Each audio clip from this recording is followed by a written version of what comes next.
કેટલા ટાઈમથી દવા ચાલુ કરી છે તમે? અમે 20 વર્ષથી. બરાબર છે. કેવું રિઝલ્ટ લાગે છે?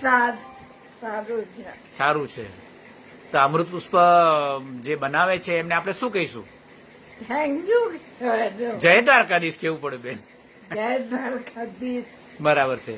અને સાહેબને કહ્યું મારે જલ્દી બોલતા મારી વાણી સરસ ખુલી જાય એવા તમે આશીર્વાદ આપો દિનેશભાઈને કહો. ના તો દ્વારકા જવું છે. હા, ચાલતા જશો?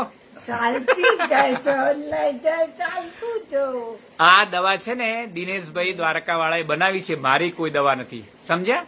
અને એમને કહીએ કે દિનેશભાઈ મારે તમારી પાસે આવું છે આશીર્વાદ લેવા અને જલ્દી સારી વાણી મારી સ્પીચ પણ સારી થઈ જાય એવું કહો. દિનેશભાઈ બરાબર છે દ્વારકા અને મારી શબ્દ જોવા અને મારી સ્પીચ સારી થઈ જાય. મારે સ્પીચ સારી થાય. અરે 20 દિવસમાં મને સારું લાગે છે. સારું લાગે છે. બરાબર છે. ભલે 20 દિવસમાં. ભલે ભલે. જય દ્વારકાધીશ બોલો બેન. જય દ્વારકાધીશ. અને દવા ક્યાંથી લાવ્યા હતા બેન? ભરતભાઈ ત્રણ ભાતે. કળબા. ભલે ભલે.